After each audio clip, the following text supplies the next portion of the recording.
Hi friends, good evening. आज कुछ और इकोनॉमिक अपडेट्स आपके लिए लेके आए हैं टोटली सिंपल भाषा में। फ्रेंड्स, चैनल को लोग सब्सक्राइब कर रहे हैं, लेकिन अभी भी आप लोगों की तरफ से चैनल सब्सक्राइब होना बाकी है। तो प्लीज़ चैनल को सब्सक्राइब कीजिए और वीडियो को लाइक कीजिए, ज़्यादा से ज़्यादा शेयर कीजिए, क्योंकि जितना देश लिटरेट होगा उतना देश तरक्की पे होगा। तो आज के इम्पॉर्टेंट इकोनॉमिक अपडेट्स जो रिपोर्ट्स न्यूज़पेपर्स से उठाए गए हैं।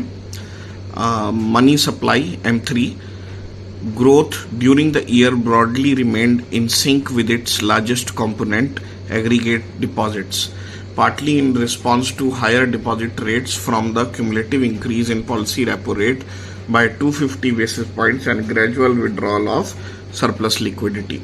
तो यहाँ पे समझने वाली बात यह है, जो क्वेश्चन बनता है कि M3 जो ब्रॉड मनी जिसको कहते हैं, उसका लार्जेस्ट कंपोनेंट क्या होता है?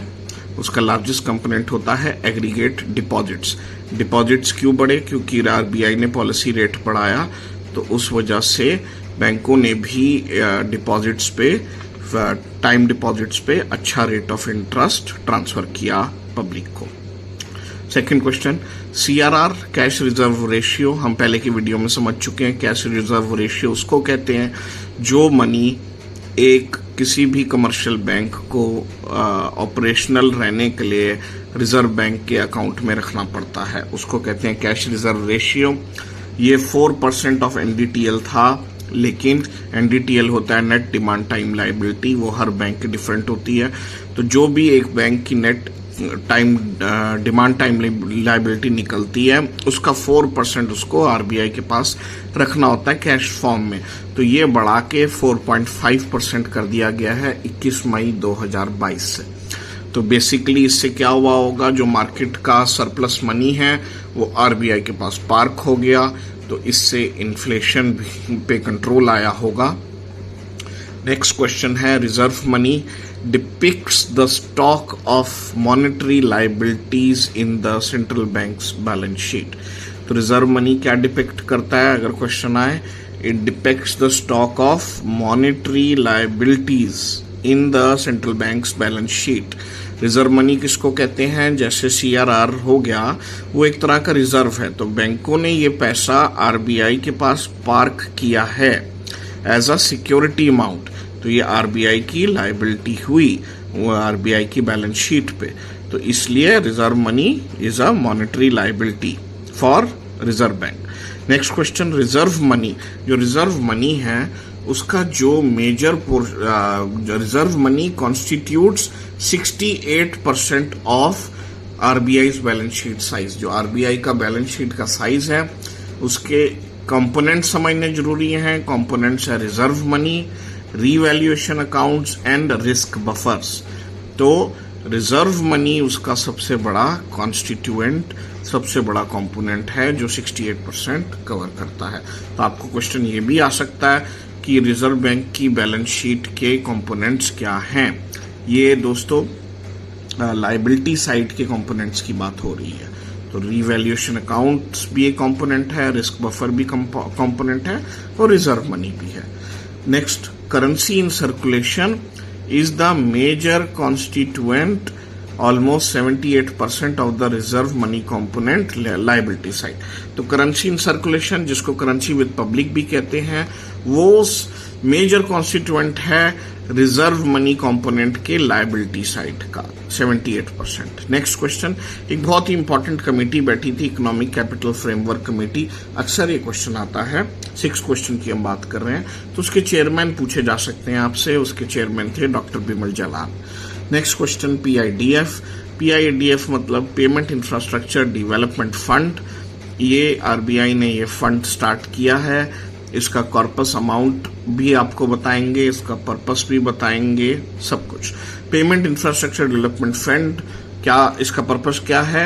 Intends to subsidize deployment of payment infrastructure in Tier 3 to Tier 6 centres. Payment infrastructure क्या होता है?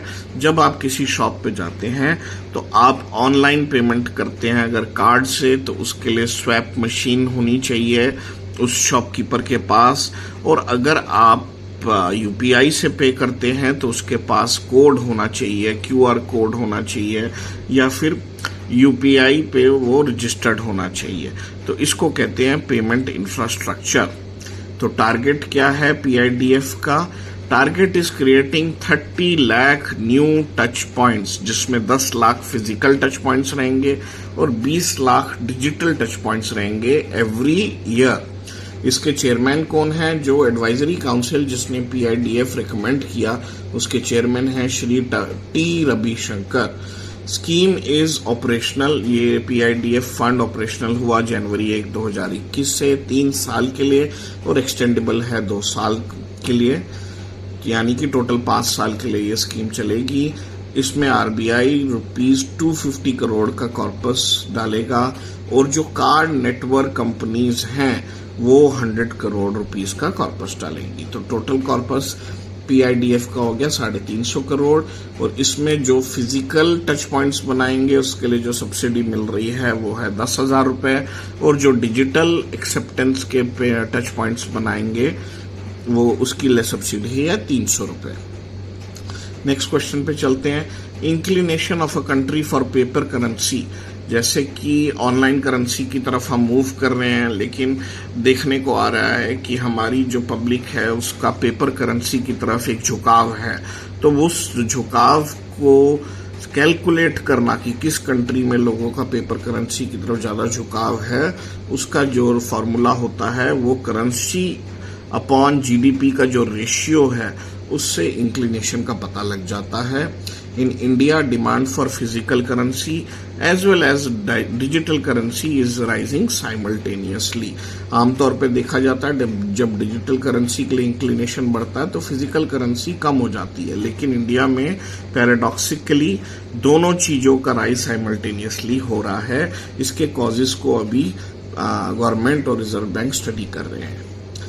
नेक्स्ट क्वेश्चन है, there has been a low demand. Please ये नोट कीजिएगा, जो स्मॉल डिनोमिनेशन नोट्स हैं उसकी डिमांड धीरे धीरे घटती जा रही है, क्योंकि लोग अब यूपीआई और अपने वॉलेट का यूज करते हैं स्मॉल अमाउंट पेमेंट्स करने के लिए। तो जो फिजिकल करेंसी प्रिंटिंग हो रही है उसमें 90% ऑफ करेंसी इन सर्कुलेशन है हाई डिनोमिनेशन नोट्स की। नेक्स्ट क्वेश्चन है, the expansion in reserve money asset side की अब बात हो रही है, was mainly contributed bye a rise in net foreign assets. जो आरबीआई के पास रिजर्व मनी है वो आरबीआई लिक्विडेटेड एसेट्स में जो बहुत ही ज्यादा सिक्योर हो उसमें इन्वेस्ट करता है। तो जो सबसे ज्यादा इन्वेस्टमेंट करी वो नेट फॉरेन एसेट्स में आरबीआई ने करी, which constitutes 67% of the reserve money asset side component, and other component is net domestic assets. तो नेट फॉरेन एसेट्स हो गए फॉरेन गवर्नमेंट सिक्योरिटीज, और नेट डोमेस्टिक एसेट्स हो गए domestic government security. The SDR holding, special drawing right holding, जो government of India की IMF में है, और रिजर्व ट्रांसपोजिशन, ये आरबीआई की बैलेंस शीट का पार्ट नहीं बनते। ये पहले भी क्वेश्चन आ चुका है काफी एग्जाम्स में। ये आपको प्लीज नोट करना है कि एसडीआर कंपोनेंट और excuse me reserve transposition component government of India के बैलेंस शीट के पार्ट होते हैं और आरबीआई के बैलेंस शीट के पार्ट नहीं होते। नेक्स्ट क्वेश्चन है, bank credit to the commercial sector forms the largest constituent of M3। M3 यानी ब्रॉड मनी, उसका जो एसेट साइड का लार्जेस्ट कंपोनेंट है वो बैंक क्रेडिट, जो बैंक एडवांसेस देता है कमर्शियल सेक्टर को, वो उसका लार्जेस्ट कंपोनेंट है। राइज इन, अगर बैंक क्रेडिट जो कमर्शियल सेक्टर को गया है उसमें अगर राइज देखा गया यानी कि लोन ज्यादा दिए गए हैं, तो इसका मतलब जो क्रेडिट क्रिएशन जो एक एक्टिविटी होती है बैंकों की, banks are capable of creating credit. Creating credit कैसे? बैंक्स डिपॉजिट्स लेते हैं और उसको हायर इंटरेस्ट रेट पे लोन्स देते हैं, तो वो क्या कर रहे हैं? क्रेडिट क्रिएट कर रहे हैं। तो अगर कमर्शियल सेक्टर में बैंकों का क्रेडिट बढ़ा है तो this indicates high credit creation in the economy. Also bank credit to government, यानी कि बैंक जो इन्वेस्टमेंट गवर्नमेंट सिक्योरिटीज में करते हैं वो भी इंक्रीज हुआ है। उसका क्या वजह है? उसकी वजह है क्योंकि आरबीआई ने recently SLR statutory liquidity ratio के अंडर जो मैंडेटरी इन्वेस्टमेंट होती है गवर्नमेंट सिक्योरिटीज की held to maturity category, government securities की 3 कैटेगरीज होती हैं, available for sale, held to maturity category और एक तीसरी कैटेगरी होती है। 3 कैटेगरीज होती हैं। तो हेल्ड टू मैच्योरिटी कैटेगरी में जो इन्वेस्टमेंट अब तक अलाउड थी वो 22% थी, उसको बढ़ा के 23% ऑफ NDTL कर दिया है फ्रॉम अप्रैल 2022।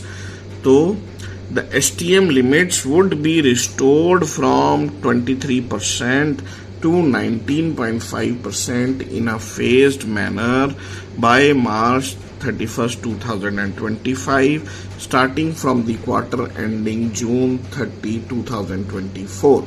तो ये बहुत इंपॉर्टेंट क्वेश्चन है, इसमें बहुत सारे पॉइंट्स आपको याद रखने हैं।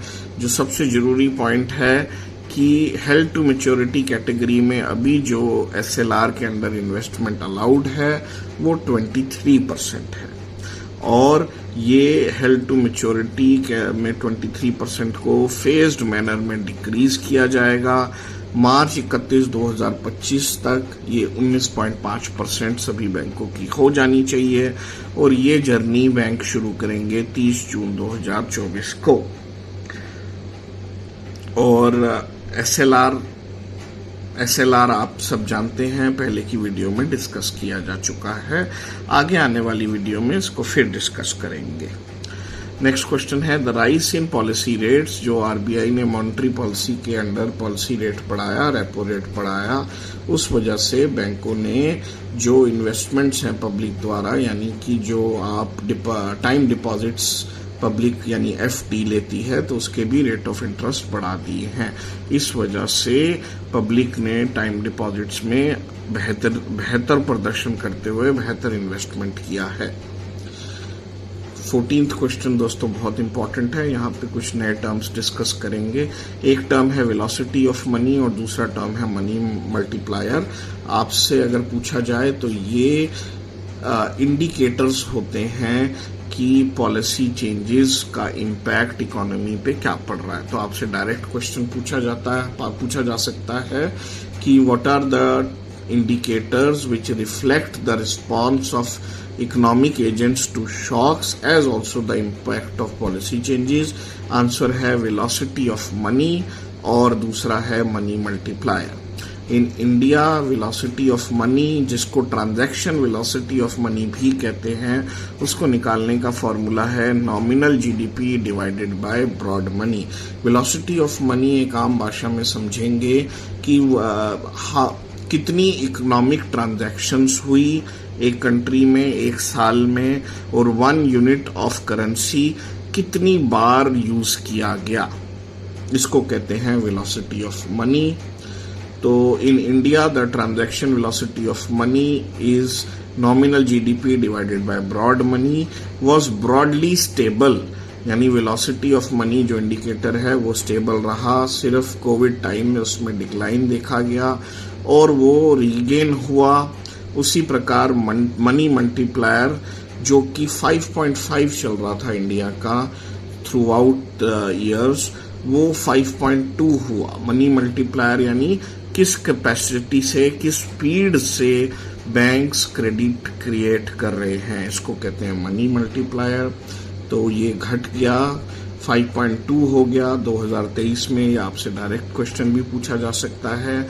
और इंडिया का जो एवरेज पिछले 10 सालों में मनी मल्टीप्लायर रहा है वो 5.5 रहा है।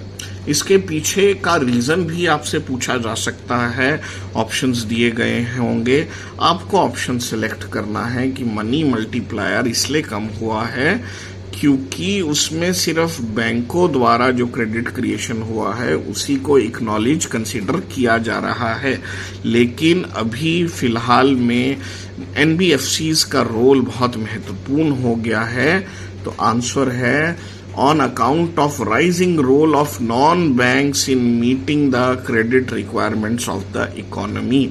जो बैंक है उनके नेटवर्किंग इतनी अच्छी नहीं है जितनी नेटवर्किंग एनबीएफसीज की अच्छी है। इसलिए एनबीएफसीज अपना लोन्स को बहुत बेहतरीन तरीके से दे पा रहे हैं। थैंक यू दोस्तों, थैंक्स अ लॉट। वीडियो को लाइक कीजिए। एक क्वेश्चन और रह गया, इसको करते हैं। Excess holdings of SLR. जो एसएलआर एक स्टैच्यूटरी लिक्विडिटी रिजर्व है जो बैंकों को अपने पास रखना होता है, आरबीआई की एक कंडीशन है, वो 18% ऑफ एनडीटीएल है। तो अगर किसी बैंक के पास उससे ज्यादा एसएलआर है तो उस एक्सेस ऑफ एसएलआर के बदले में वो जो कोलैटरल एक्सेस एसएलआर का कोलैटरल रख के वो फंड्स अवेल कर सकता है under the liquidity adjustment facility provided by RBI and are also a component of liquidity coverage ratio। तो जो एक्सेस एसएलआर के फंड्स हैं, ये क्वेश्चन आ सकता है कि उसको बैंक कैसे यूज कर सकता है। बैंक उसको कोलैटरल के तौर पे फंड्स बोरो करने के लिए under the LAF scheme use कर सकता है और it is also a component of the liquidity coverage ratio. Thanks a lot. Video को लाइक कीजिए, ज़्यादा से ज़्यादा शेयर कीजिए, चैनल को सब्सक्राइब कीजिए।